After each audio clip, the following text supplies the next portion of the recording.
Di tengah gemuruh sejarah perlawanan rakyat Aceh melawan penjajah Belanda, tersembunyi kisah-kisah mistik yang memukau, penuh rahasia gaib dan keberanian tak tergoyahkan. Salah satunya adalah ajimat legendaris bernama rantai bui, rantai besi suci yang dikenakan para ulama sebagai pengobar semangat jihad. Ajimat ini bukan sekadar benda mati, ia diyakini membawa kekebalan ilahi, melindungi pemakainya dari peluru dan senjata musuh. Salah satu yang paling termasyhur adalah milik Tiga Acik di Tiro, sang pahlawan spiritual yang menggegerkan medan perang. Namun, nasib ajimat itu berpindah tangan, ditemukan oleh Belanda di tubuh Tega di Kot Plieng, seorang pewaris semangat perlawanan. Hingga kini, benda keramat itu masih terpajang di Kolonial Museum Amsterdam, dalam koleksi etnografi Aceh, sebuah saksi bisu dari perjuangan yang tak pernah padam. Setelah era Snok Hurgronje, sosok Belanda yang paling memahami denyut nadi Aceh barangkali adalah Skemis. Dengan penguasaan bahasa Aceh yang fasih, pemahaman mendalam tentang adat istiadat setempat, serta sikap tenang dan terkendali yang memikat, ia mampu menyelinap ke dalam kehidupan masyarakat Aceh seperti ikan di air. Sebagai perwira Belanda, ia bisa bergaul bebas, berbincang santai di warung kopi atau pasar, tanpa mencurigakan. Namun, di balik topeng persahabatan itu, ia tetap musuh terutama di tengah kecamuk perang yang membara. Pada 1906, Letnan Skemis ditugaskan di Juram dan Senagan, dua wilayah yang porak-poranda oleh chaos perang gerilya. Setiap hari, jebakan mematikan dan sergapan mendadak dengan kelewang berkarat darah terjadi tanpa ampun. Pasukannya jatuh korban satu persatu, membuat Skemis gelisah. Ia tak ingin nasib itu terus menghantui anak buahnya. Maka, ia memburu seorang mata-mata ulung, sosok yang bisa menyusup ke jantung perlawanan Aceh. Bagi Skemis, mencari mata-mata bukanlah masalah. Yang rumit adalah menyembunyikan hubungan itu dari mata-mata lawan. Di sana, ia berhadapan dengan Tengku Puteh, pemimpin gerilya legendaris yang juga memiliki jaringan spionase canggih, mampu mengecoh dan menyusup ke bivak-bivak Belanda dengan licin. Demikianlah, perang intelijen yang mendebarkan pun meletus. Skemis versus Tengku Puteh, saling kirim agen rahasia ke medan tempur. Seperti Skemis yang menanam mata-mata di sekitar Tengku Puteh, begitu pula sebaliknya mata-mata Tengku Puteh mengintai setiap langkah Skemis. Halilik K. Zengraaf, dalam bukunya Aceh, menggambarkan pertarungan lisik ini dengan kata-kata yang menusuk. Ini permainan licin melawan licin, yang setiap saat bisa meledak menjadi serangan kelewang fanatik, mendadak, dan mematikan. Penduduk Senagan terkenal sangat buruk terhadap pasukan kita. Kami tak pernah yakin dengan hari esok. Zengraaf, mantan serdadu Belanda yang beralih jadi wartawan di masa pensiun, tahu betul betapa mencekamnya suasana itu.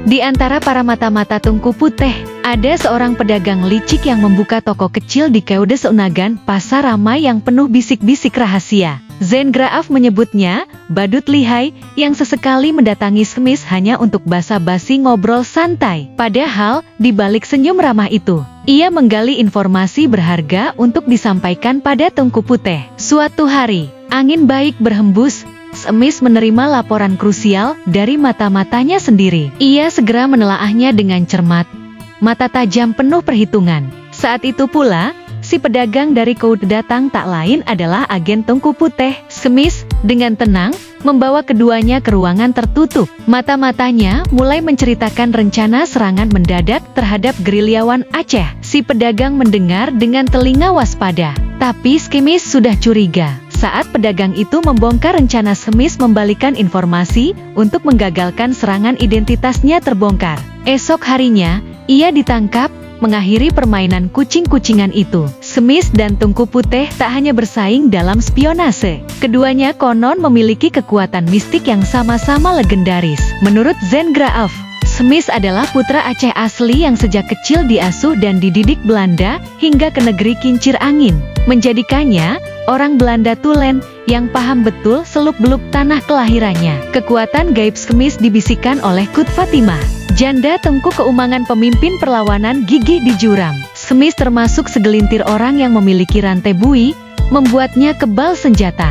Ia juga menguasai ilmu mistik, cerita Cut Fatimah pada Zengraaf. Namun Zengraaf ragu. Baginya, rantai bui sejati hanya dimiliki ulama seperti Tengku Brahim Dinjong, Tengku Ciksa Malanga, dan yang terutama, Tengku Kot Plieng. Mereka adalah pemimpin spiritual yang membakar semangat jihad melawan Belanda. Tengku Kot Pleyeng paling utama, komandan patroli Belanda terbaik pun tak berdaya melawannya. Tak ada orang Aceh yang berani bocorkan persembunyian gerombolan ulama keramat itu, tulis Zen Graaf. Meski demikian, Belanda tak menyerah.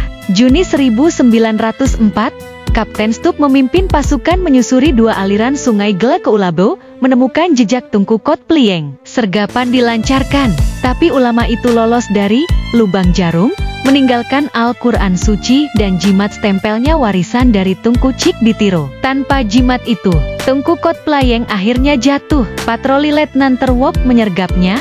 Ia tewas tertembak. Mayatnya diusung ke bivak untuk identifikasi. Ajaibnya, tubuhnya tak membusuk meski hari berganti. Untuk memastikan, Belanda memanggil Panglima Polem. Saat tiba, di tengah kerumunan Aceh yang hening penuh hormat, Panglima sujud di depan mayat itu. Ini rahasia Tuhan, katanya pada Zen Graaf.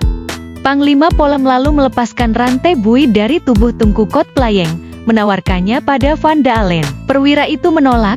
Ia tak suka hal mistik. Setelah operasi pembersihan besar di Pidi, ajimat itu diberikan pada Feldman, dijuluki Tuan Pedoman. Ia pun tak memakainya, lebih percaya pedang baja tajam dan revolver daripada gaib. Akhirnya, rantai bui itu dikirim ke Kolonial Museum Amsterdam, masih tersimpan dalam etnografi Aceh. Saya dapat foto potretnya berkat bantuan Opsir Marsose veteran, Lamster, ungkap Zen Graaf. Kisah mistik lain yang membangkitkan rasa penasaran Zen Graaf adalah kemampuan orang Aceh menaklukkan harimau, simbol kekuatan, kelincahan, dan keberanian. Pejuang Aceh militan sering memakan potong hati harimau sebelum berperang, meyakini itu menularkan sifat cubeuh, garang, buas, dan tak kenal takut. Di rimba perang, harimau bahkan menjadi penyelamat, memberi isyarat bahaya kepada gerilyawan.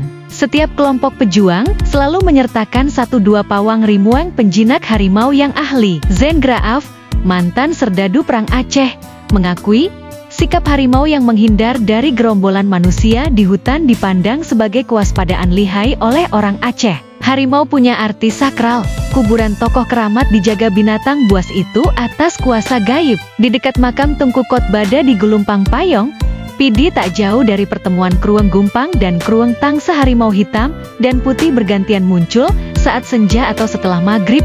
Dilihat orang-orang beriman, tulisnya. Penjaga kuburan tua tak pernah diganggu. Kisah lain, Tengku Raja Sabi, putra Cut Mutia yang masih kanak-kanak. Setelah ibunya dan Pang Nanggru gugur dalam pertempuran, bocah itu bergerilya di belantara Koureto, Aceh Utara, dikejar Marsose Belanda. Ia hidup bersama harimau dan Raja Tampou, sosok akrab dengan binatang hutan, berpindah rimba demi rimba sebagai simbol perjuangan tak pupus. Zen Graaf menceritakan keajaiban pawang rimueng. Jika ku ceritakan kisah-kisah dari orang terpercaya tentang pawang harimau, banyak yang menggeleng. Apa yang diketahui penjinak sirkus barat tentang watak hewan dibanding pawang Aceh? Hidup mereka didedikasikan untuk ilmu turun-temurun rahasia, mempelajari segala yang hidup di rimba. Mereka jauh lebih paham harimau dan badak daripada buku barat manapun. Pawang rimueng dihormati tinggi, yang berhasil mengusir harimau pengganggu ternak mendapat upah dari hasil panen warga. Beberapa kampung punya aturan khusus, memungkinkan pawang hidup layak dari keahliannya. Yang paling legendaris, pawang di Daya, Aceh Barat Daya, tanah harimau buas dan culas. Mereka terkenal karena ketakutan orang terhadap harimau Daya, kata Zen Graaf. Penasaran Zen Graaf memuncak pada warisan ilmu itu, diselimuti mantra mistik dan agama, karena harimau ciptaan Tuhan yang patut dihormati. Menurut Smith dan Feldman, anak pawang dilatih sejak kecil di hutan sunyi, seperti bertapa Jawa melepaskan duniawi, untuk memahami alam gaib. Memancing harimau liar ke perangkap butuh lebih dari jampi. Perlu pemahaman mendalam, bukan hanya bagaimana ia bergerak, tapi mengapa. Di tempat terpencil rimba, sendirian dengan Ibu Pertiwi, sang pemuda belajar jalan ilmu kebatinan sejati, tutup Zen Graaf, meninggalkan misteri yang abadi.